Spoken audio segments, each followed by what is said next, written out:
grande aqui de gente entrando, então acho que... Tá.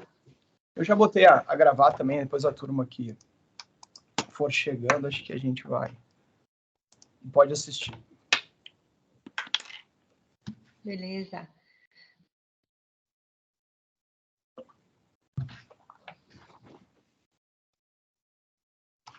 Bom, eu gostei bastante desse convite, Edu, porque a gente está num momento assim de muitas mudanças, né, dentro do mercado, e como a gente trabalha muito buscando dar eficiência para principalmente o mercado onde tem a cadeia de abastecimento no Brasil, e isso envolve desde indústria, mercado distribuidor, varejista e o próprio consumidor, né? E após a pandemia, a gente percebeu ali grandes mudanças de uma forma muito mais acelerada, né? Neste processo. E eu venho percebendo também que os empresários nem sempre estão prontos para entrar nesse digital por falta de maturidade dentro da própria operação que não seja no digital ainda, né? E isso impacta diretamente no ROI que ele espera de quando ele entra nesse mercado. Então, quanto mais a gente puder dar visibilidade, né, aonde estão as dores, aonde estão os pontos onde eu posso ter um caminho mais claro, aonde se torna mais leve esse processo, eu vejo que a gente, quanto mais dá clareza, né, nós que estamos ali no dia a dia, você implantando do lado da parte ali do e-commerce, nós aqui do lado do RP, como é que a gente pode fazer de uma forma mais integrada, mas que seja fluida esse processo, né? Então, o nosso bate-papo aqui é mais esclarecer e trazer insights, porque aqui nós não estamos aqui para dar aula, não é um PPT para falar, ó, esse é o método, mas é mais assim, gente, olha, o que a gente vem vivendo aí, eu já estou trabalhando nesse mundo de RP e soluções há mais de 30 anos, e o e-commerce vem crescendo há mais de 15 e agora está assim, numa velocidade assim, surpreendente. E outro ponto, Edu, que eu quero trazer é o que a IA, a inteligência artificial, ela pode entrar nesse processo, porque quando eu tenho a digitalização e a gente fala do e-commerce, nós estamos falando de um serviço em nuvem, onde as informações estão que podem ser mais compartilhadas e onde eu consigo ter o histórico e os dados de todo o processo da cadeia, né? E o quanto isso pode se transformar em oportunidade de informações. Eu acho que mais é o que a gente... Não sei se eu fiz uma abertura bem aí, mas eu penso que é isso que eu quero estar batendo um papo aqui com vocês. Acho que sim, Dani, obrigado. Acho que vem bem ao encontro. Acho que até me colocou na obrigação agora de falar mais do que eu tinha me planejado, mas vamos esticar essa corda.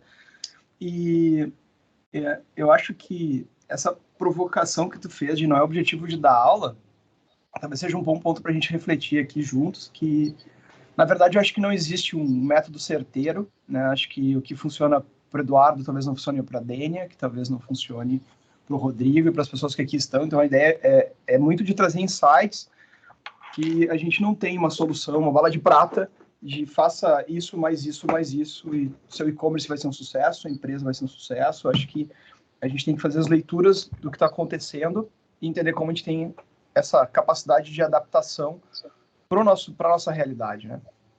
A ideia aqui é ser mais um bate-papo, gente. A gente meio que estruturou dessa forma e acho que, não sei, o Rodrigo vai cuidar das perguntas. Acho que no primeiro a gente vai pelo chat, se tiver uma pergunta durante a fala, depois a gente pode abrir aqui, a galera abre a câmera e vai falando mesmo. O webinar está gravado, depois a gente disponibiliza o link para quem tiver interesse ou para membros da equipe. Tem bastante gente da Sankia, tem clientes F1, tem parceiros F1, tem bastante gente aqui na sala. E a ideia não é ficar um PPTzismo chato, assim. A gente montou alguns slides para reflexão, para trazer esse norte para a gente. Eu vou começar dividindo aqui, Dani. Acho que é um bom ponto de partida com a turma.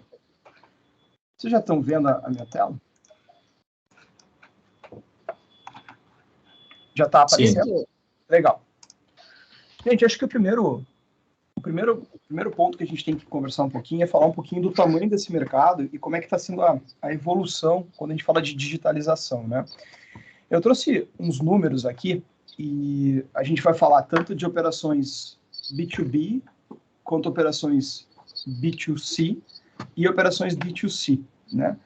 Para fins de esclarecimento, eu acho que é legal, vou parar de compartilhar só para a gente ter um alinhamento de conceito antes de eu falar desses grandes números.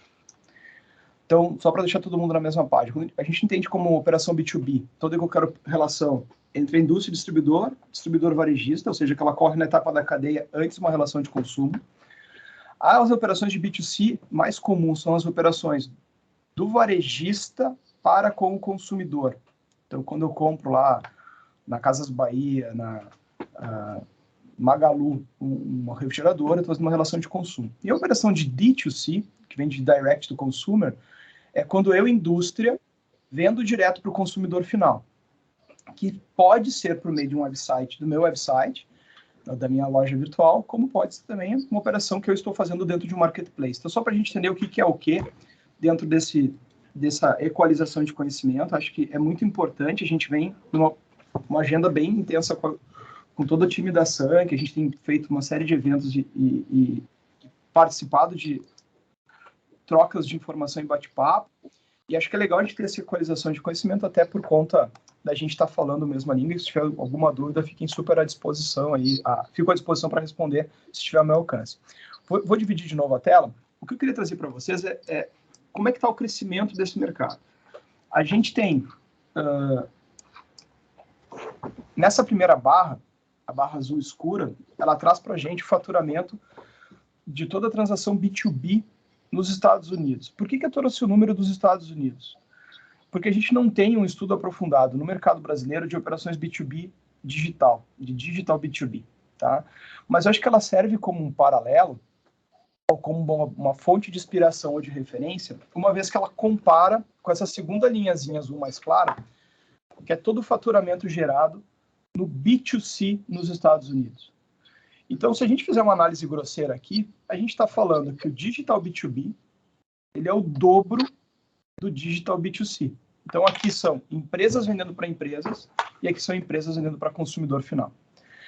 Essa linha cinza é o tamanho nos Estados Unidos da operação de D2C, quando o fabricante está indo diretamente no consumidor. Então, a gente pode entender mais ou menos o seguinte: o D2C é 1/3 do B2C e o B2B é o dobro do B2C, só para a gente entender as ordens de grandeza, tá?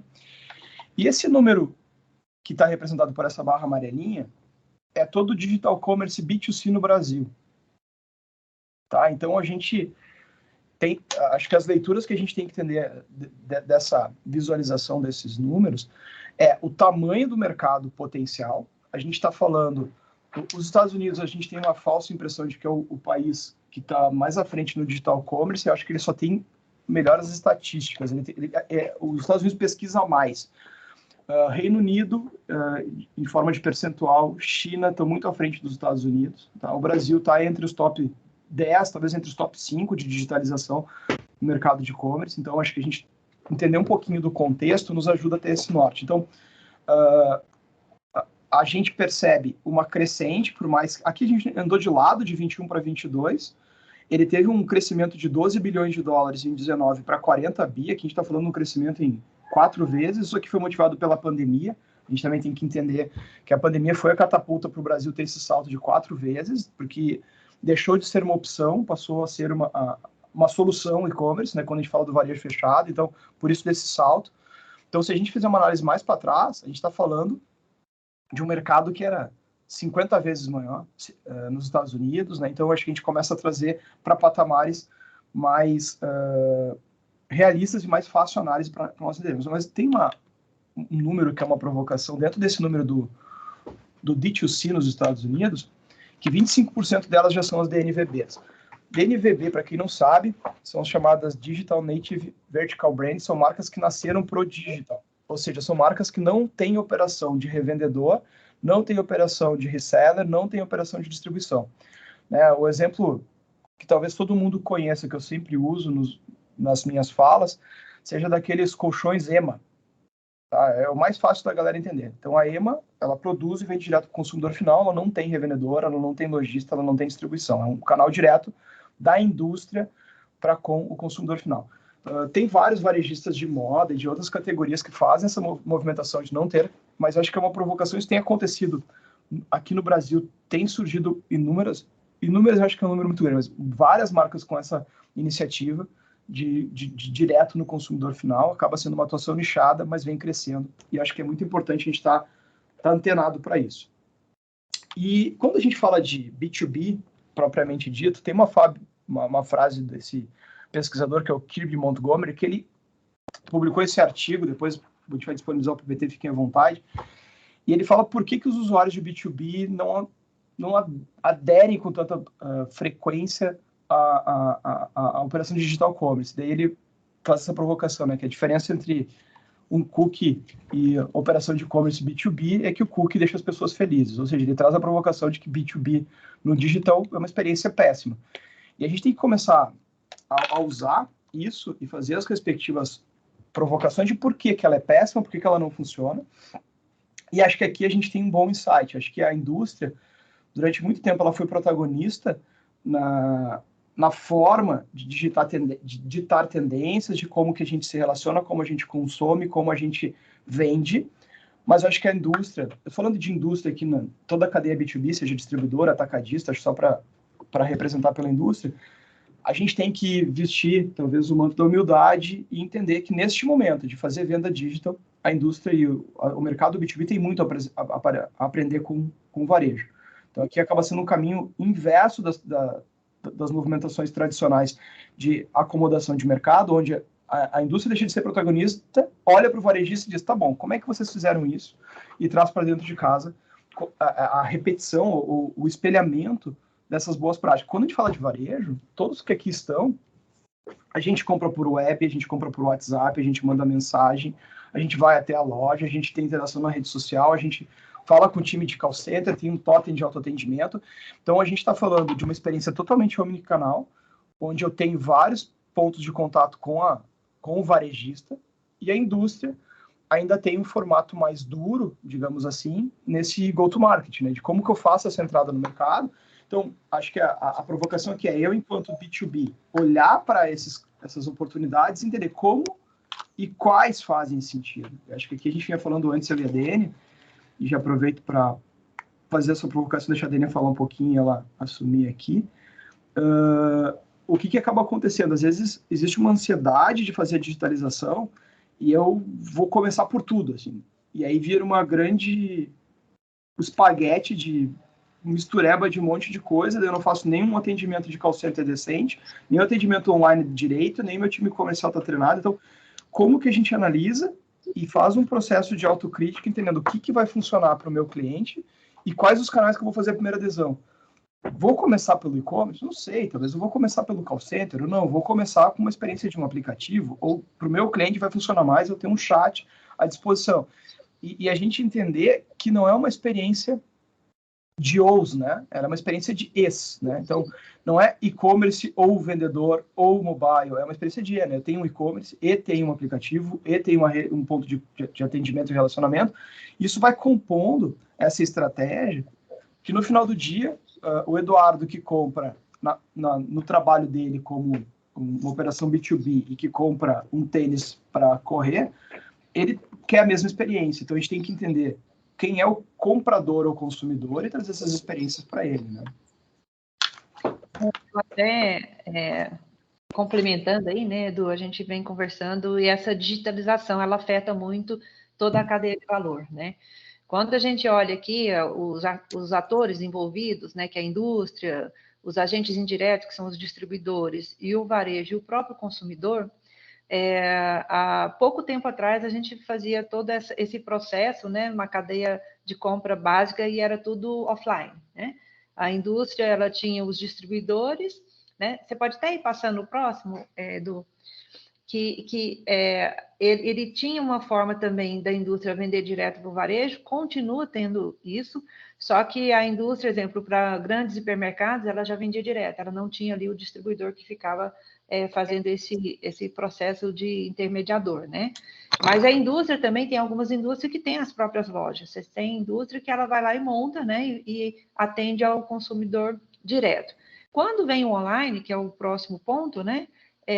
Isso vem mudando muito essa cadeia, né, em termos de estrutura, do que as empresas precisam, qual é o impacto disso, e por que as indústrias... Aí eu até entendo também, Edu, que a indústria ela vem forçando o distribuidor a entrar no digital. Por quê? A indústria ela quer controlar o preço dela, ela quer entender melhor o que o consumidor, o perfil do consumidor final dela. E quando ela tem esses intermediários até chegar no consumidor, ela perde informações, ela perde o controle. E então, esse processo de digitalização para a indústria, ele tem muitos ganhos, né?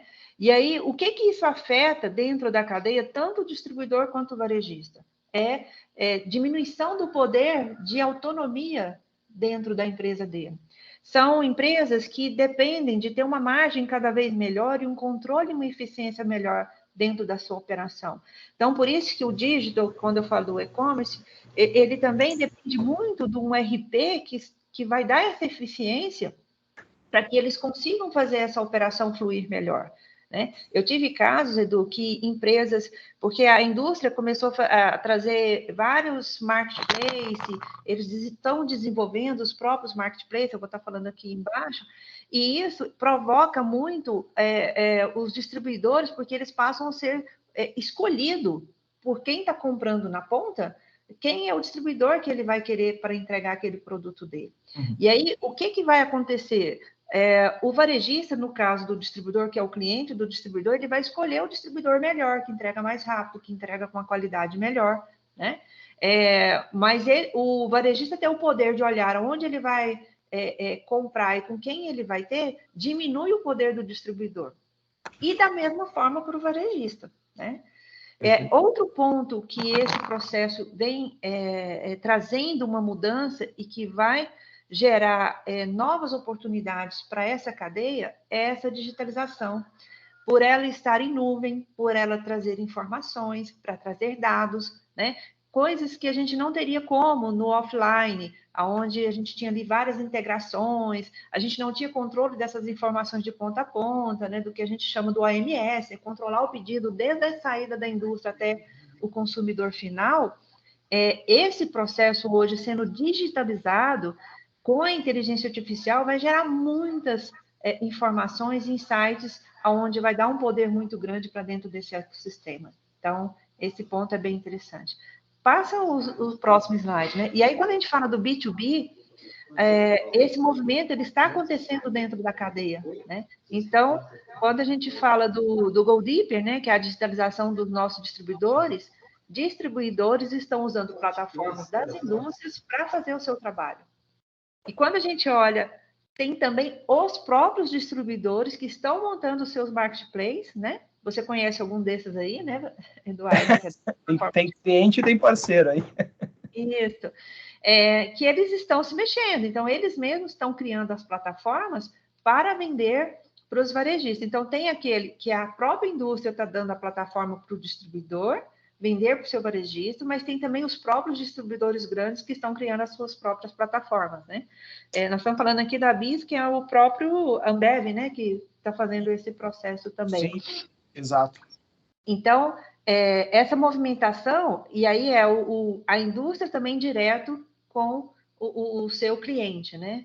E o outro movimento, que é o B2C, que é o próximo, né? Que também afeta toda essa cadeia, que é quando a gente vê ali os que a gente chama de puro players, né? Que é o Mercado Livre, a Magalu, a Amazon, que ela impacta também o distribuidor, impacta o próprio varejista, porque ela vem tomando ali um mercado, um market share bem, e que o varejista que não entrar ou o distribuidor que não entrar, ele vai estar fora desse processo, desses consumidores que estão querendo comprar online.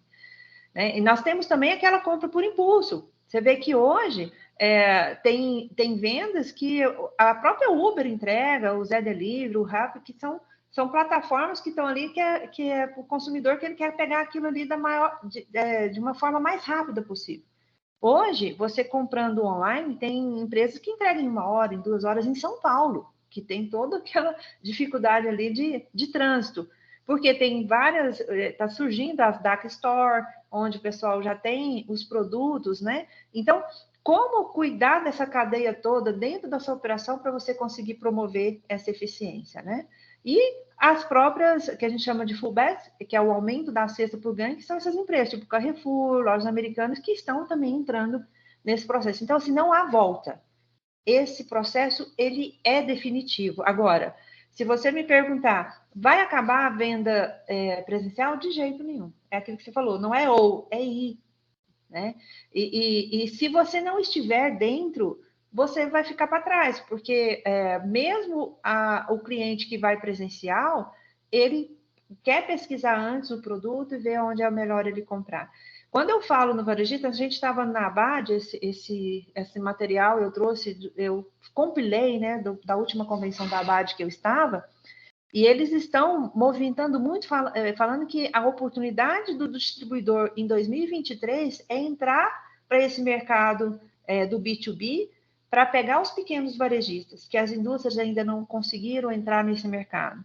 E é uma oportunidade dos distribuidores começar a vender para esses pequenos varejistas. Tá, Eduardo? Tem uma curiosidade aqui, Dênia, que eu acho que é importante trazer. Em 2018, eu rodei 54 distribuidores um dos principais fabricantes É uma empresa global, e a gente fez uma rodada em 54 distribuidores ao redor do Brasil para falar de B2B, né? Falar de B2B no sentido de colocar o distribuidor dentro dessa jornada, como que ele podia conectar a indústria, aqui pegando o teu slide, a indústria com o varejista, automatizando esse processo, bem no formato, como faz, por exemplo, Compra Agora, que eu trouxe aqui embaixo, né? Que, para quem não conhece o Compra Agora, eu sou um cliente da Unilever, acho que é da Unilever o Compra Agora, ou da P&G, posso estar errando aqui, então eu entro lá e logo ele pega o distribuidor que me atende, conecta no estoque desse cara, eu faço um pedido para o distribuidor usando a vitrine, vamos chamar assim, da indústria. E a gente rodou o Brasil inteiro, e parte da proposta era essa indústria bancar o B2B. Então, olha só, o distribuidor ia pagar R$0, ia ter o projeto, e a gente rodou por 1 ano e pouco. E, para minha surpresa, nós tivemos um total de 0 adesões. 0.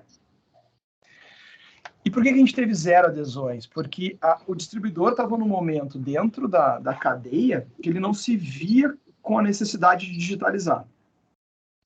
Passou 1 ano, veio um negócio chamado pandemia, e esses caras tudo ficaram malucos, porque eles não conseguiam mais botar os representantes na rua, e o único canal de sobrevivência foi o WhatsApp, né? Porque, tipo, ou tem WhatsApp ou não se vira.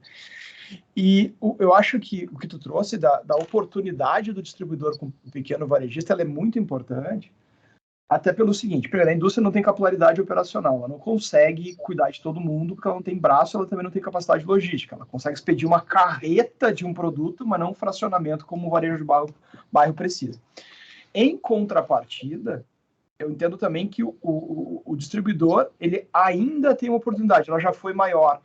Eu acho que ele está se limitando dentro das oportunidades deles pela não adesão, e ele tinha a oportunidade de puxar esse processo, e hoje ele virou um operador logístico de luxo. A indústria passou a mandar e ele passou a obedecer para ter alguma demanda para ele atender. Então, eu acho que tem uma provocação aqui junto aos distribuidores, a gente faz isso com frequência. Galera, não é uma questão de se deve ou não deve, a questão é quando, e o quando é você já está atrasado. E não é porque a gente trabalha com plataforma de e-commerce, acho que a gente tem que olhar de forma realista e avaliar que, o mercado está digitalizando, a indústria, ela quer digitalizar. Se você estiver junto, legal, né? Vai ser contigo ou sentigo, né? Você, distribuidor. Acho que essa provocação é muito importante para a gente entender o momento de fazer isso, né?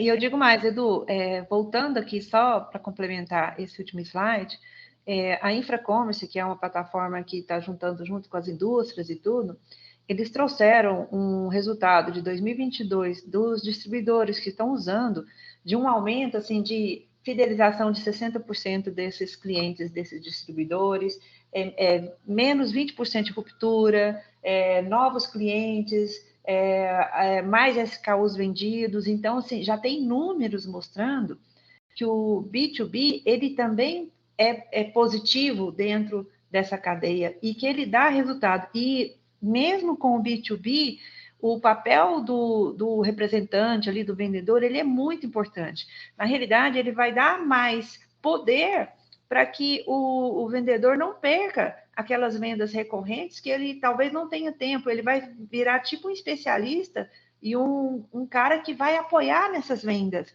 que vai apoiar a organização das gôndolas, de como colocar o produto, mas ele não vai perder venda porque ele tem um online e o varejista pequeno, ele pode ir lá à noite comprar um produto que está faltando e ele vai conseguir entregar aquele produto mais rápido. Então, assim, os ganhos já são já estão mensurados e mostra que tem, e assim, a recorrência, segundo essa pesquisa que eles fizeram, aumenta até em 40% daqueles que estão usando a plataforma. Eu não lembro se foi no workshop que eu falei, eu acho que teve uma eventação que eu trouxe esse número. Os nossos clientes de B2B, em média, eles trazem um número de aumento de 30% na receita, né? E eu lembro que a primeira vez que eu vi isso, eu falei assim, caramba, eu quero aprofundar nisso, que é um puta de um argumento de venda. Se eu chegar pro meu time comercial e disser, olha só, os clientes estão falando que a gente aumenta em 30% a venda dos caras, duvido que a gente não consiga convencer alguém a contratar. E a minha surpresa foi no porquê que acontece esse aumento de 30%. Mas por quê? Tu atende mais gente? Não. Tá, peraí, se tu não atende mais gente, como é que tu vende mais? É simples, é por causa de upsell. O que acaba acontecendo? É o de cross-sell, na verdade, né? Cross-sell. O meu distribuidor, o meu cliente compra do distribuidor esses 20 SKUs. Quando o portal está disponível, ele começa a conhecer o portal, ele começa a entender que é mais fácil esse processo, ele deixa de comprar 30, passa a comprar 20, comprar 30 SKUs.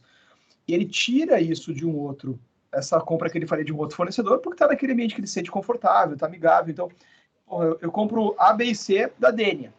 Mas quando a Dênia bota o portal, eu compro o D, E e J, porque afinal de contas, o meu fornecedor de D, E e J não tem um portal, tem que ligar para o cara, esperar a visita. Então, acaba que essa conveniência, ela acaba trazendo oportunidades que às vezes não estão sendo supridas pelo comportamento de consumo daquele comprador que se espera, sabe? Então, acho que tem essa movimentação natural. A Infra tem uma série de projetos nesse contexto.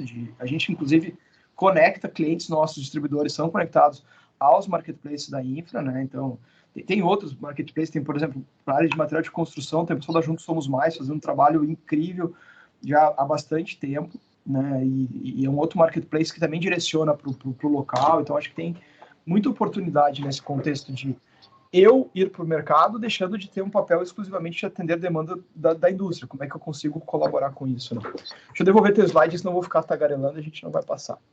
Tá.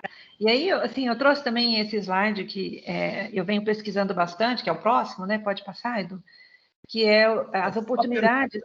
Tem uma pergunta da Júlia, de repente eu vou abrir o microfone para ela, e aí a gente responde, pode ser, Dani? Pode ser. Júlia, fica à vontade, tudo bom? Tudo bom, bom dia, pessoal. Não sabia se podia fazer pergunta agora, né? Mas como no início vocês falaram que a ideia era ser um bate-papo, é por isso que eu levantei a mão. Mas eu trabalho no comercial da Sankia e na prospecção, né? E, de fato, nessa primeira abordagem, a gente vê que isso está muito alinhado com o discurso de vocês dois, né?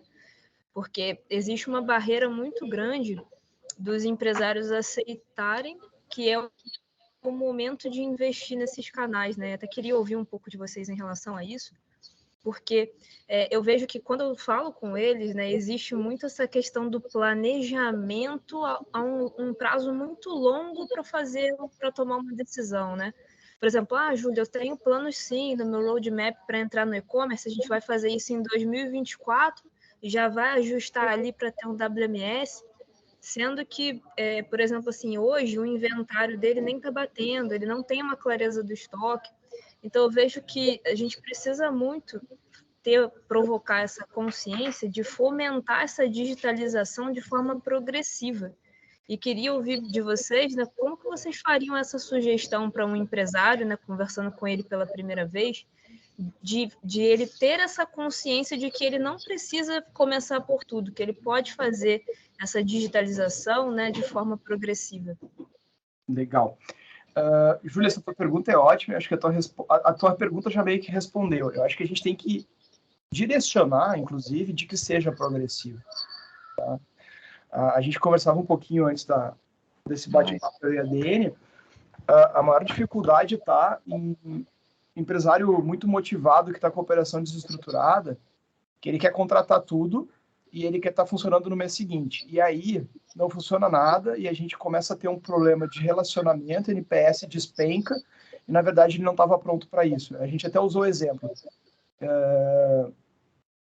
Do bolo. Do bolo é um bom exemplo, né? Eu falei para ela do bolo, a gente tem que entender que se eu assar os ingredientes todos separados e misturar depois, não vai sair um bolo. Não adianta eu assar a farinha, o ovo e depois tentar misturar. Então tem um processo a ser seguido. Tu falou desse caso do cara que está pensando em implementar um WMS, o estoque dele não bate, botar o e-commerce. Olha só o salseiro que vai virar esse negócio. Ele vai estar implantando o WMS, o e-commerce e o estoque não bate. Onde é que está o problema? O estoque não batendo, tá bom, mas ele vai resolver o estoque e vai botar no WMS, só que o e-commerce já está rodando. E começou a faturar pedido com ruptura. Então a gente começa a ter uma doideira sem fim. O que normalmente acontece? Numa oportunidade comercial, acho que aqui fica até uma dica de como é que a gente tenta controlar essa ansiedade. A gente conversa muito internamente aqui na F1 sobre isso. É natural que ele queira tudo, mas a gente precisa fasear e ter alguns marcos para que isso aconteça, né? Eu não posso pegar minha filhinha, que tem, sei lá, hoje 9 anos, mas quando ela tinha 2 anos, e querer ensinar ela a ser maratonista. Ela vai ter uma etapa que ela vai gatinhar, depois ela vai ficar em pé, depois ela vai caminhar, depois ela começa a caminhar rápido, pode ser que um dia ela possa correr, mas a gente pensar que vai dar para fazer tudo ao mesmo tempo é inviável. A questão é gestão de ansiedade. Via de regra, tem 2 motivadores para qualquer ser humano aderir a qualquer coisa. O primeiro deles, ele quer ser protagonista, ou seja, eu quero fazer porque eu quero tomar frente, eu quero estar à frente desse processo, e o segundo é não ficar para trás. O não ficar para trás vou fazer porque todo o mercado está fazendo. Esse cara que não quer ficar para trás, a gente tem que ter muito cuidado, porque ele quer fazer para não ficar para trás dos outros, só que talvez ele não esteja no mesmo ponto dos outros, e aí ele vai fazer uma bagunça sem fim, e a gente vai ter que ficar, em vez de focado em ajudar ele a vender online, a gente vai estar focado em gerenciar dificuldade no processo e crise, e ouvir coisas do tipo, eu já contratei, o projeto está há 2 anos em implantação e não sai, e aí vira um problema absurdo, e às vezes se posicionar como, cara, vamos fazer o WMS, garantir a tua curacidade de estoque, aí a gente fala de e-commerce. Às vezes a gente tem que dar estou dando a minha opinião, depois eu queria ver dele, mas tem que dizer assim, um passo de cada vez. Resolve esse teu problema. Se eu botar o e-commerce a rodar e tu começar a vender pra caramba, com ruptura na tua curacidade de inventário, pensa no desespero que vai ser. Teu saque vai capotar, vai ter problema de devolução, vai ter cliente puto. Então não faz sentido a gente entrar nessa conversa se a gente não tiver estruturado, né? Então acho que essa linha de fazer passo a passo, ela é mais do que necessária. Inclusive, a gente tem um indicador aqui no nosso... Quando chega um lead, a gente avalia tamanho, segmento, e um dos indicadores é maturidade. E o maturidade está ligado a como ele está pronto para aquele tipo de jornada e o quanto ele sabe. Isso indica se ele tem uma equipe, se o processo é adequado, se ele sabe do que ele está falando. E às vezes a gente tem que dar uma salgada, eventualmente, na proposta, porque a gente vai ter que resolver mais BO, ou vai ter que também fasear junto com ele, dizendo, meu irmão, não adianta ter dinheiro. E às vezes não está ligado a porte de empresa. Tem empresa pequenininha que é madura e tem empresa gigante que é o pior do cenário. Exato. Edu, e assim, e faz todo sentido, assim, primeiro, eu vejo que o pessoal da área comercial, nós temos que cada vez mais passar segurança para o cliente do que a gente quer vender. A gente quer vender, mas quer entregar e deixar o cliente satisfeito, né? Eu falo que a expectativa nunca pode ser maior do que a gente vai entregar. Só que nós vendemos algo que é complexo. Quando a gente fala que é complexo, não adianta só você seguir o by the book que vai garantir sucesso no final ali do processo, né? O complexo, ele vem com um fator muito importante que a gente chama de senioridade, de maturidade, né? E não adianta você querer pular etapas. Ontem a gente estava fazendo aqui um evento em Goiânia, nosso aqui da Sankia, e eu estava falando, não adianta o cara querer pôr inteligência artificial, trazer um parceiro lá que vai ler os dados dele, se ele para compras, por exemplo, se ele não sabe nem usar a análise de giro hoje, né? Se ele não conhece o processo dele. Então, que informações ele vai trazer dentro de um BI, colocando ali uma inteligência artificial? Não adianta você querer implantar, né, um BI dentro da empresa que o pessoal não está rodando nem fazendo o controle operacional básico que precisa. Então, a gente conversou, né, Edu, sobre a questão do diagnóstico, o autodiagnóstico. O cliente tem que entender a maturidade que ele está, em que processo que ele está e ir por etapas para fazer essas implantações. E ele, assim, precisa muito dos nossos serviços, porque se ele não entrar, ele vai ficar para trás. Mas também não adianta ele entrar de qualquer jeito, né? Então, Edu, eu quero que você fale um pouco para nós, assim, como tornar isso fácil. Você que já implantou N BIs, né? Ou BIs não, e-commerce, né? Como BI também eu sei que você implantou, mas vamos do e-commerce. Como o vendedor pode trazer uma segurança e falar para ele, olha, você primeiro precisa olhar isso, isso e isso, nós vamos fazer dessa forma, e aí sim ele vai conseguir lá diminuir a ruptura, melhorar a fidelização, trazer novos clientes, aumentar os SKUs, mas para que ele tenha esse resultado, existe uma jornada que ele precisa ter percorrido, né? E o vendedor ter essa clareza e conseguir passar isso também ajuda muito ao cliente ter essa consciência. Perfeito. Essa pergunta, ela vale muito, eu acho, a resposta, até porque eu não tenho ela, não tem um caminho, não tem um caminho lindo, maravilhoso de faça passo A, passo B, se o cliente responder para a direita, você faça... Não tem. Mas eu acho que existem uma boa estratégia, né? A gente falava antes e tu acabou comentando agora, é esse processo de autodiagnóstico. O mais difícil é o cliente se perceber onde ele está. E vocês que são da área comercial sabem que a melhor estratégia para vender não é falar, é perguntar, né? A gente tem que ouvir o cliente falando. E às vezes ter checkpoints nesse ponto ajudam, né? Então, você está pensando em e-commerce? Legal. Como é que está a tua voracidade de inventário? Como é que está teu time de atendimento? A gente tem que pegar onde vai estourar e questionar ele, porque isso vai ajudar ele no autodiagnóstico e dizer, putz, meu inventário não está bom. Não sei o quê. Tá bom, então vamos entender o seguinte, vamos resolver o problema de inventário, vamos estruturar um processo de atendimento, e quando a gente chegar nesse marco, a gente vai falar sobre isso. Não é que a gente não queira, a gente não quer atrapalhar. Então, às vezes, a gente entender onde vai gerar uma dor, caso ele não esteja apto, ele não esteja pronto, e fazer esses questionamentos, mas é importante que o cliente fale isso. Né? Porque, para quem aqui está e algum dia já fez terapia, a gente vai na terapia para se ouvir falando, né? Não é para ouvir os outros falando para a gente. Então, é importante a gente fazer as perguntas para que o cliente diga, putz, meu inventário não está legal, eu não tenho um parceiro logístico bacana, minha estruturação de suporte não é legal. Porque o e-commerce nada mais é do que um concentrador de todos os processos. Só que se eu não tenho os processos, as informações que são dependentes não são confiáveis, a gente está botando gasolina para apagar a fogueira, não faz o menor sentido isso. Então a gente precisa ter isso muito bem claro. E às vezes, até a gente usou de exemplo mais cedo, qual que é a minha expectativa enquanto quem quer iniciar o e-commerce, né? Eu quero resolver esse problema, eu quero resolver aquilo, e não raramente há uma referência no que está no topo, né, e é natural e é legal isso, mas eu acho que é muita ingenuidade eu querer começar uma operação de e-commerce e dizer, eu quero ser a Amazon. A Amazon faz isso há 25 anos. É inevitável que eles têm muita maturidade e muitos processos muito bem resolvidos e um caminhão infinito de dinheiro em botar gente a analisar e melhorar os processos constantemente. Então, a questão eu não sei se você viu uma informação, Edu, que eles estão recuando com as lojas físicas 100%, porque entraram e viram que não é o expertise deles, né? Então, e está tudo certo. Exato. Foi uma estratégia. E a Amazon, a loja física deles nunca foi um experimento para dar resultado, nunca foi para dar resultado, ela sempre foi um experimento de comportamento, né? Eles compraram o Whole Foods, a rede de supermercado, compraram uma rede de farmácia e compraram uma empresa que é a referência em atendimento, chama Zappos, né? Até tem um livro que é do Tony Hsieh, esqueci agora o nome, Satisfação Garantida chama, esse livro é um clássico de quem trabalha com atendimento do cliente, assim, e que ele queria comprar essas experiências de como que eu atendo bem para trazer para o saque, como que o Whole Foods se relacionava com uma rede de supermercado orgânico, E para eles está tudo certo, assumir fracasso. Eu acho que tem muita vaidade. Primeiro, a vaidade vem do não fazer um autodiagnóstico correto, porque eu quero ser o super ultra master e talvez eu não esteja pronto para isso. E talvez em assumir que eu tomei uma decisão errada e dar um passo para trás. Então a gente acaba gerenciando muito mais a expectativa e alinhamento, e a gente tem que, primeiro passo, tentar equalizar essa expectativa, né? O que dá para fazer, né? Meu irmão, você quer atender o Brasil inteiro, tá bom, mas você está aqui, eu estou falando com você de Porto Alegre. Se eu for fazer uma operação de e-commerce aqui do Rio Grande do Sul para atender o Brasil inteiro, isso não vai dar certo.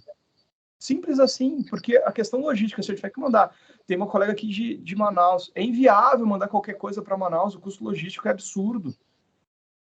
E vice-versa. Então, eu tenho que ter pontos estratégicos e parceiro. Então, mas eu não consigo abrir um CD hoje na região centro-oeste para atender essa região do país. Então, o que eu faço? Começo atuando onde eu sou bom, sul e sudeste, assim como a galera que tá, os manauaras tem que focar na região norte e centro-oeste, porque é uma questão de aprender. Depois eu jogo um CD num outro canto. Aí a gente começa a ver as estatísticas, os estados que mais compram, sul, sudeste e nordeste. Faz sentido uma operação em Manaus para vender para o sul? Esquece, cara, vai capotar, não faz o menor sentido. Então, às vezes, a gente tem que entender, interpretar e fazer as analogias corretas com as pesquisas e adequar a minha realidade. Se é difícil para o cara que está em São Paulo vender para Manaus e vice-versa, pô, então tem demanda em Manaus que eu vou atender. E o meu foco é isso, montar uma operação regional que vai ser um sucesso. Né? Eu acho que é essas análises que a gente tem que fazer. Então, de novo, eu quero ser protagonista ou quero seguir o que estão fazendo? Vamos seguir o que os outros estão fazendo, não está errado, mas como? Adaptando para a minha realidade. Porque se eu quiser fazer tudo que os outros fazem, gente, se você pegar um resultado, Magalu, não é problema para ninguém, pega o resultado deles do último trimestre. Americanas está aí, capotou. Falta de investimento, não, mas o rombo é imenso. Então, acho que a gente tem que fazer essa análise, se espelhar. Gosto de me espelhar no Galo. Na moda, né? Casas Bahia também está com o maior rombo também, acabou de sair agora também. Então assim... A referência tem que ser operacional e adequada às realidades, né? Pergunta do Everaldo. Vamos lá. Quando você tem os produtos de curva A e a sua margem está apertada em relação à concorrência, como vocês veem a exposição de preço no virtual, mesmo segmentação e rentabilidade de preço? Venda humanizada, você pode negociar caso a caso, prestação... entendi. O teu produto de gira tem margem pequena e a concorrência é no preço. Eu fugiria da curva A. Eu criaria um curva A para a digital, onde eu tenho margem, consigo garantir, estou dando a minha experiência aqui, tá, Everaldo? E fugiria dessa canibalização de preço. Tu viu que a Dênia comentava sobre aquela jornada da cadeia de valor, e ela falou de algumas verticais. O cara que me atende primeiro, o cara que me atende melhor, o cara que me atende mais rápido. Ela não falou em preço. E acho que a gente tem que entender qual é o valor que a gente gera. Né? Tem um e-commerce chamado Farfetch. Volta e meia eu caio nele para quando eu começo a entrar numa loucura de que o problema é preço, eu recomendo entrar na Farfetch. Eles têm meia que custa 16 mil reais. Se esse cara vende, tem público para isso. Ele está gerando algum valor. Como que eu faço e entendo qual que é o meu produto para esse canal? Por exemplo, eu tenho certeza que a Lojas Hering não bate com a camiseta básica branca para vender online. Ele tem um produto específico para a estratégia de online dele que viabiliza a operação.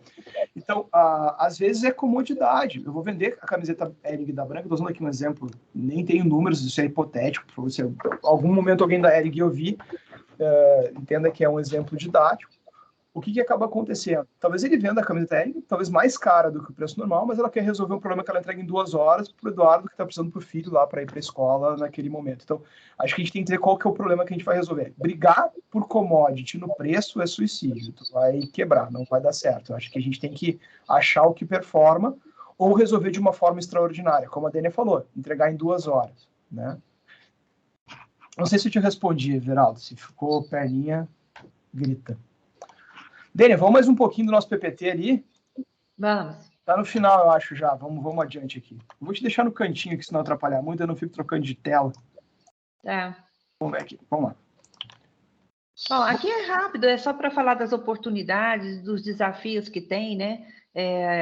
Dentro do mercado de abastecimento, hoje ele representa 69% do PIB brasileiro e entra em 80% do consumo dos lares brasileiros, né? Então, há uma grande oportunidade de trabalhar com todo esse segmento, tanto de insumos, alimentício, agropecuário, higiene. Então, assim, há grandes oportunidades nesse mercado, destacando aí as principais famílias de produto, que é alimentício, bebida, higiene e limpeza. E há uma preocupação muito grande com essa questão do impacto da reforma tributária. O mercado está preocupado com isso, né? Principalmente com a complexidade que isso vai trazer, com a dificuldade de monetização e também com a questão de como que vai trabalhar com os regimes de exceção, né? Então, nós estamos aí prevendo um movimento que pode durar até 8 anos dessa transformação aí que vem com a mudança aí da reforma tributária.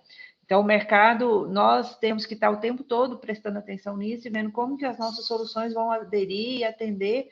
E se hoje já é complexo trabalhar com essa parte de logística no Brasil, que a gente sabe que é uma das logísticas mais caras que tem, nós temos também a complexidade tributária. Nós temos necessidade, talvez, de fazer triangulação de vendas, quando eu vendo em uma cidade, vou entregar em outra ou em outro estado. Então, assim, por isso que a parte operacional tem que estar muito bem definida, né? E nós estamos evoluindo o nosso sistema, Edu, agora a gente está trabalhando ali em ter uma automatização dentro do estoque, onde ele faz toda essa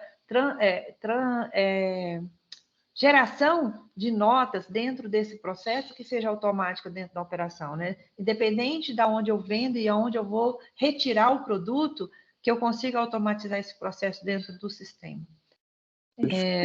Pode passar para o próximo também? Se você quiser falar alguma coisa nesse Não, ponto, na verdade, eu tô super... Eu acho que o próximo slide vai nos ajudando, que eu estou super alinhado, né? Isso aqui são dados de uma pesquisa do e-commerce, B2B e-commerce report. Ele é velho, ele é de 17, 18, e aqui ele traz a perspectiva dos clientes, por que o cliente adota um canal online, né? Então, porque foi feita uma entrevista com algumas empresas de relacionamento B2B, por que tu adota um canal online? E aí, o primeiro é pela facilidade de comprar.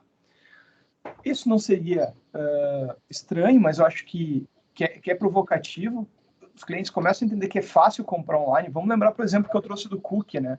O cara falou que a experiência era ruim, mas agora já começa a aparecer como o primeiro item, como é fácil. Então, eu entendo que faz sentido para mim. Mas não porque o canal online mudou, B2B, mas porque as pessoas começaram a entender que comprar online é um exercício diário ou do cotidiano e não é mais um bicho estranho, né? E tem uma coisa que é muito importante, antes de eu seguir, eu queria dividir isso com vocês. A gente mede maturidade de digitalização dos países por categoria, tá? Então, para quem não está tão familiarizado com isso, a gente brinca o seguinte: bens de consumo é super tradicional, começa-se com livro, depois eletrônico, então isso é uma jornada de amadurecimento da sociedade no consumo online. Quando tu está chegando perto do topo, a gente começa a consumir moda. E o ápice dessa evolução, ela vem com a cadeia de grocery, né, de supermercado. Quando a sociedade começa a consumir supermercado online, ela atinge um nível de maturidade que ela confia a um terceiro escolher a maçã para ela, ou o abacaxi, ou seja, os hortifrutis, que são a parte mais complexa dessa jornada. Por que eu estou trazendo isso para a mesa? A gente já vinha numa crescente, moda vinha sendo no Brasil por muitos anos, nos últimos, pré-pandemia, topo, então a gente já estava quase que rompendo esse nível de maturidade, e vem a pandemia que jogou todo mundo a fazer mercado online sem saber o que ia receber, e depois deixando tudo de molho no álcool gel lá, parecendo uns doidos, mas via de regra, isso acelerou a maturidade. Então, tem uma jornadinha de maturidade que ela é mais ou menos assim. As pessoas começam a digitalização ou por compra de passagem. A gente fala de mobilidade. No passado era passagem aérea, de ônibus, seja o que fosse. Acelerou quando a gente comprou mobilidade nos aplicativos de deslocamento. Então, essa tende a ser uma das primeiras experiências de compra online da maior parte da população, porque tu começa a ter um consumo massivo, tu faz isso no dia a dia. Depois, ela tem um segundo step de tornar natural a venda online, que é o serviço de delivery, iFoods da vida. Então, vamos lá. Em primeiro momento, eu tive contato com o Uber, ou 99, ou qualquer coisa parecida. Depois eu fui apresentado ao delivery, e com isso a fricção de colocar meu cartão, o negócio vai dar certo, ele é resolvido. Prestem atenção nisso, que ele é muito importante. Porque a pior etapa do e-commerce não é fazer o pedido, é pós-pedido, é logística, é troca, é devolução. E esses processos que envolvem o transporte e o delivery, ele não tem esse processo. Você não compra um hambúrguer, eu não consigo comprar um hambúrguer de uma hamburgueria do Acre. Isso não faz o menor sentido. Então, é tudo local. Então, a gente minimiza onde dá problema e torna a experiência para o consumidor confortável, fazendo com que o meu cérebro entenda que comprar online funciona. E aí eu começo a avançar nessa cadeia a ponto de que eu acho ok, sem problemas, comprar um alface online. E tá tudo certo. Porque dentro da minha rotina, isso fez parte do meu cotidiano e faz com que essa adesão ela seja acelerada. Então, quando a gente volta para aquele diagrama ali, eu vou voltar para ele, dos motivadores, ele traz o seguinte, facilidade. Aí, olha só, quando a gente está falando de B2B, não precisa esperar o representante, eu sei quanto tempo vai demorar para integrar, eu consigo ver o preço. Daqui para baixo, gente, deixa eu só aumentar a tela de vocês aqui do meu outro monitor. Daqui para baixo, é by the way, porque, cara, todo e-commerce mostra preço, mostra quanto custa a logística. Então, olha só que loucura. O que motiva um comprador B2B a ir para online é fazer o que o B2C já faz a Dani falou 15 anos. Eu fiz o primeiro e-commerce em 99. Ano que vem vai fazer 25 anos que eu estou no online, no e-commerce. Então, quando eu saí do mundo de RP, eu caí no e-commerce. Então, teve uma parte ainda que ficou sobreposta. Daqui para baixo, gente, é dia a dia. O mais difícil era fazer o consumidor entender que era fácil. Ele já entendeu. E façam essa pergunta para vocês mesmos, assim, tipo, quem tem a oportunidade de ter os pais perto, já tinha imaginado teu pai fazendo pedido no WhatsApp, ou tua mãe, ou comprando no iFood, ou pedindo no mercado? Minha mãe tem 71 anos, eu vou fazer mercado online. Sempre, óbvio que não. Quando ela está disposta, ela gosta de ir lá, mexer nas frutas, mas quando ela está sem tempo, sem paciência, ela faz pelo iFood e sabe que vai resolver, ou pelo aplicativo do mercado. Então, para ela, não é um problema. E se a gente pensar nos nossos filhos, eles não conseguem imaginar que a gente saia de casa para fazer qualquer coisa. Então, a gente tem que entender que esse consumidor, ele muda, com isso, os impactos nas nossas empresas, porque, primeiro, indústrias e distribuidores, uma boa parte deles são de estrutura familiar, e estão no momento de sucessão. A Dani está rodando assim como é o mercado, a gente já começa a ver o fundador com um filho, ou um sobrinho, ou primos assumindo num processo de sucessão. Essa molecada, abre aspas aí pro molecada, eles não conseguem admitir que ele não consegue abrir o celular e fazer a compra do parafuso para botar no processo fabril dele. Então a questão é a gente entender o que faz sentido. Ele continua precisando de um cara técnico para tirar dúvida se o parafuso é o certo, mas ele não admite não comprar por esse canal. Então a gente começa a entender que é uma experiência cruzada, né? Vou passar adiante aqui, e tem o próximo slide, ele fala do que motiva os vendedores a entrar no canal online. Né? Eu quero aumentar minha venda, oferecer um portal 24/7, melhorar meus processos, acompanhar a concorrência. Olha aqui o caso do cara que não quer ser protagonista, está repetindo dos outros. Legal. Ele pelo menos percebeu que o mercado dele está fazendo e quer estar surfar essa onda também. Depois do PPT vocês conseguem aprofundar. Então, se a gente consegue juntar o interesse do vendedor em aumentar as vendas e consegue entender que o comprador compra porque é fácil, então se a gente criar um processo fácil, que o cara consiga ver, eu tenho como consequência o aumento da venda. É aqui que a gente tem que focar. Pegando o gancho na pergunta da Júlia, eu não vou cuidar de maior velocidade de lançamento de produto, eu não vou olhar para cross e up, isso vem ao natural. Vamos pegar 2 tópicos que são os mais importantes e realizarem com excelência o saber gestão das deficiências para dar o próximo passo. Né? Aqui a gente já acabou falando, mas só para já encerrar aqui a conversa, daí a gente vai parte para o papo.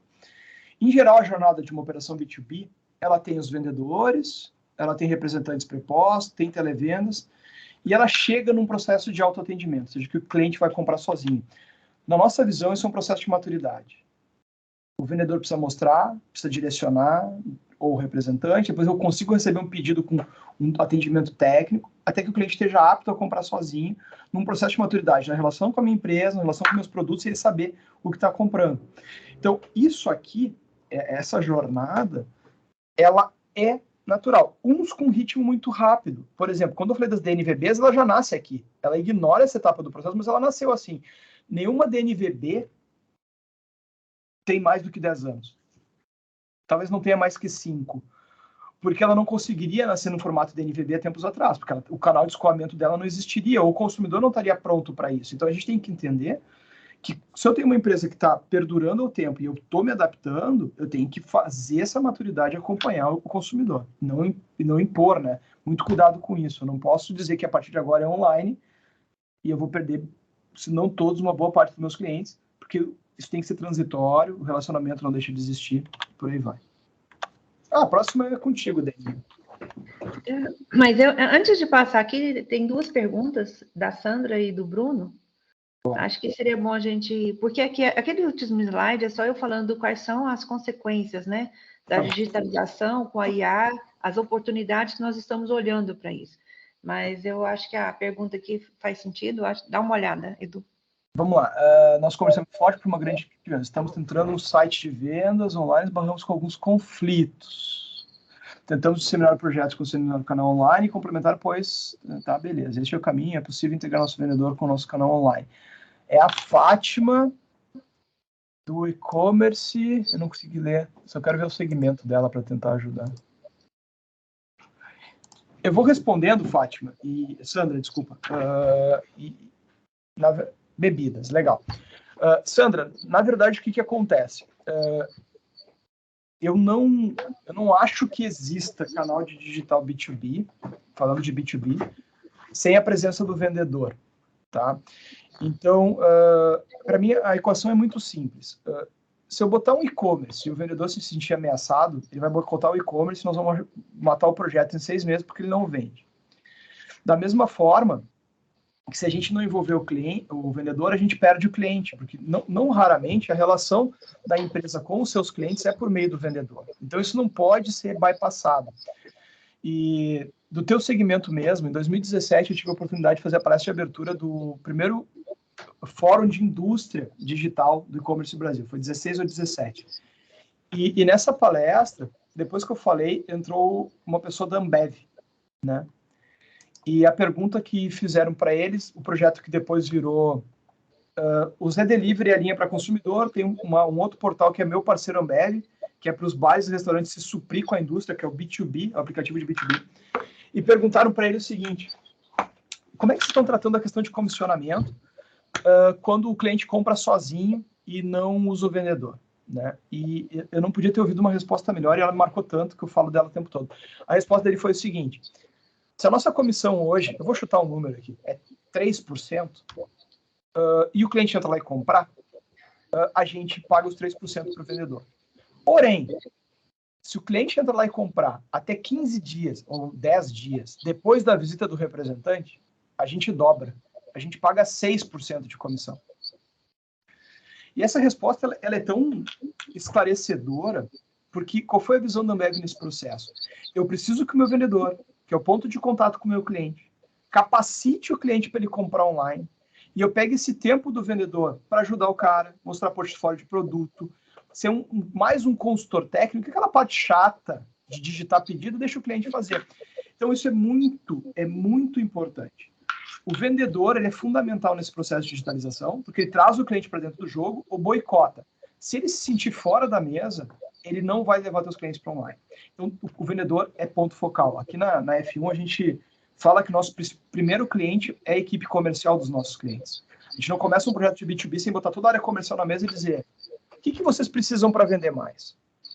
Se a gente atender eles bem, eles, time comercial, nós que aqui estamos, somos quase todos comerciais, é natural que eu escolha isso para os meus clientes e faça ter uma adesão mais forte. Então, o conflito de canal, ele só acontece se tem um ruído na comunicação ou na expectativa da empresa de achar que o vendedor não faz parte do processo, porque, afinal de contas, o cliente entra lá e comprou sozinho. O cliente não compra sozinho. Alguém influencia, alguém treina, alguém dá manutenção e alguém retém esse cliente no relacionamento. Então, a gente tem uma mudança do papel. O vendedor ele deixa de tirar pedido e ele passa a ser o protagonista em trazer esse cliente para dentro do jogo. Essa é a forma que a gente acredita, e os projetos que têm sucesso usam dessa estratégia. Se eu te respondi, Sandra, espero que sim, se não, dá um toque aí. E o Bruno perguntou, canal online é diferente do aplicativo? O aplicativo faz a mesma coisa, eu sou a mesma... Bruno, na verdade, o aplicativo e o canal online, eles têm o mesmo papel, assim, acho que é o papel de prover informação e possibilidade de autoatendimento para quem esteja usando. Durante muitos anos, talvez mais de 5, eu fui contra aplicativo. Sempre achei que não se devia fazer, que era perda de tempo e que isso não precisava, porque o canal online resolve. E a gente acabou de lançar agora, mês passado, no maior evento de e-commerce da América Latina, o nosso aplicativo. Então, por quê? Eu fui convencido pelo time comercial dos clientes que a experiência de usar online, no navegador do telefone, ela é muito prejudicada por conta de infraestrutura. Às vezes a conectividade é ruim, o CD não pega o sinal bem, fazer uma pesquisa é um processo lento. Então, eles têm o mesmo papel, só que são formatos diferentes. Eu acho que, falando da nossa experiência de ir para o aplicativo, e hoje eu não consigo imaginar porque eu não fiz isso antes, mas o aplicativo ele entrega uma experiência, uma velocidade, uma performance, inclusive de trabalhar offline, que o digital commerce, ou a parte do navegador, não consegue entregar. Então, para operações que tu precisa ter o vendedor num lugar remoto, ou que a conectividade não é tão bacana, e aqui eu acho que, de novo, vai para o processo de autoconhecimento. Isso aqui foi um processo burro para mim que vivo em região metropolitana, né? Ou estou em Porto Alegre, ou estou em São Paulo, ou estou em BH. É muito fácil a gente falar que conectividade não é um problema. Andem 50 quilômetros da capital e veja o sinal de vocês. Uma droga. Né? Para quem não está, ou da região metropolitana. E tem cliente que atende agrobusiness, está no meio da lavoura. E como é que ele vai fazer isso sem internet? Então, a gente foi uma cegueira de não ter entendido que isso é necessário. Tá? Eu acho que ele complementa. Se for um processo que é 100% B2B, para um cara que passa o dia inteiro no computador, como é o meu caso, cara, eu vou usar o digital. Eu não vou abrir o aplicativo para fazer uma compra. Vou pegar o navegador do meu computador e vou fazer. Mas a gente tem que ver qual que é a experiência do usuário que está envolvido nesse processo. Espero que eu tenha respondido aí, Brunão. Deninha, temos o último slide. O time acabou, né? Oi? O time da nossa live. A gente falou demais, mas o povo ficou, né? Acho que eles gostaram. Tu quer falar sobre esses últimos slides? Então a gente faz o fechamento e abre para pergunta. Não, é que é mais o quanto essa digitalização ela traz desafios e oportunidades, né? E a gente, na SANC, a gente está sempre pensando o lado positivo e a gente está pensando em como trazer essas informações, né, para otimizar o estoque, ajudar na ruptura, no sortimento, inteligência. Então, gente, o nosso processo de evolução, ele é contínuo, rápido, e a gente tem que estar atento. É isso que eu quis trazer aqui mais para a gente ter noção aí que tudo que tem desafios gera oportunidade para a gente. E eu acho que, só pegando um ganchinho, Dênia, às vezes a gente pensa em inteligência artificial, a galera fica fantasiando os robôs fazendo umas coisas malucas. Galera, inteligência artificial nada mais é do que ter uma ferramenta que diga pra gente que tu tá comprando demais e tu vai gerar estoque parado, fazer uma crítica no teu fluxo de caixa e dizer, meu irmão, joga essa despesa para frente, tu vai precisar de dinheiro ali. Então, ele muito mais gera insights. Eu só estou trazendo uma provocação aqui, porque às vezes parece um negócio tão distante, e quando a gente se depara com uma solução como essa, que critica faz uma sugestão para evitar ruptura ou cobertura de estoque, a gente minimiza isso. Isso é uma inteligência artificial atuando e dando esses insights. Então, não é algo fantástico que vai vir aqui, vai construir um plano e em um ano a tua empresa vai triplicar o faturamento. Ela te dá as informações para que tu tome as ações de forma mais assertiva. Minha visão é essa, né? Às vezes parece que a gente está falando meio que o Exterminador do Futuro lá, os negócios tudo fazendo sozinho. Não, acho que vamos um passinho de cada vez, lembra, né? Vamos gatinhar antes de correr, né? É isso aí. Para fazer o meu fechamento aqui, eu só queria falar um pouquinho dessa adesão. A gente acabou falando aqui, né? Descomplicar o processo do comprador. A vida do comprador é no RP, então a gente tem que estar integrado, tem que estar conectado. O comprador de uma indústria, ele está usando o RP o dia inteiro dentro do módulo de compras, então a gente tem que entender que nós, como plataforma, a gente é uma extensão, então a gente tem que estar conectado, né? Facilitar esse processo de pós-compra. O que eu chamo de pós-compra? Depois da compra, como é que ele faz o recebimento? Ele precisa de uma ordem de compra, precisa de um número, centro de custo para identificar, trazer isso para o pedido online. Diminuir as tarefas repetitivas desse cara, né? Lembra que a meta é ser cookie, né? A gente quer que seja bom, a gente não quer causar problema para ninguém. E disponibilizar recursos que criem a confiança. Como eu falei, portal que ele entenda que o online não é uma coisa que ele precisa fazer. Estar no online é um momento que ele resolve o problema e que é aprazível para ele. E, por fim, acho que a gente tem a obrigação de entender para poder atender o cliente como ele quer ser atendido. Vai ter cliente que quer visita, vai ter cliente que quer WhatsApp, vai ter cliente que quer e-mail, vai ter cliente que quer portal, vai ter cliente que quer aplicativo, vai ter cliente que quer mandar carta, fax, sei lá o que ele vai fazer. Acho que a gente tem que entender essa jornada e não fazer tudo ao mesmo tempo e gerando a bagunça, como foi a pergunta inicial da Júlia, né? De tipo, quero fazer tudo e eu começo a tropeçar nos próprios pés e não sei nem por onde eu estou errando. Bem, acho que é isso, acho que missão cumprida, acho que a gente conseguiu, né? Acho que foi bacana, acho que teve bastante interação. Ficamos 2 horas, é para ser uma, acho que foi. Mas é mais trazer clareza, né, Edu?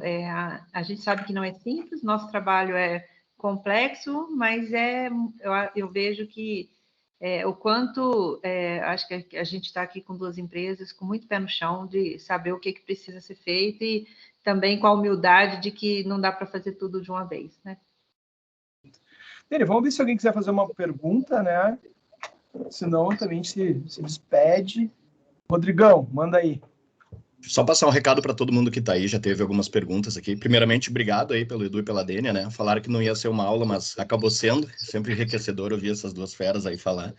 E o pessoal perguntou se vão receber o PPT, a gravação, né? Todo mundo que se inscreveu pela nossa landing, pelo formulário que a gente tinha e recebeu o link por e-mail para entrar, já vai receber automaticamente, tá? Não precisa fazer um segundo cadastro. Quem recebeu o link diretamente para entrar aqui no Teams, eu vou colar o link aqui, peço para as pessoas se inscreverem lá e a gente disponibiliza na sequência tanto a apresentação quanto a gravação do webinar aí para todo mundo. Tá aqui no chat o link. O webinar vai para um link de YouTube, né? Isso, Daí depois a gente disponibiliza por e-mail o link, tanto o link do YouTube quanto o link da apresentação que foi usada aqui. Legal. Beleza, Edu, muito obrigada. Adorei o bate-papo, viu, Edu? Adorei, foi ótimo. Temos que repetir mais. Tá, vamos fazer mais isso. Tá bom, pessoal? Querida, beijos. Beijo, pessoal. Fiquem bem. Valeu, pessoal. Tchau, tchau. Precisarem. Valeu. Tchau, tchau.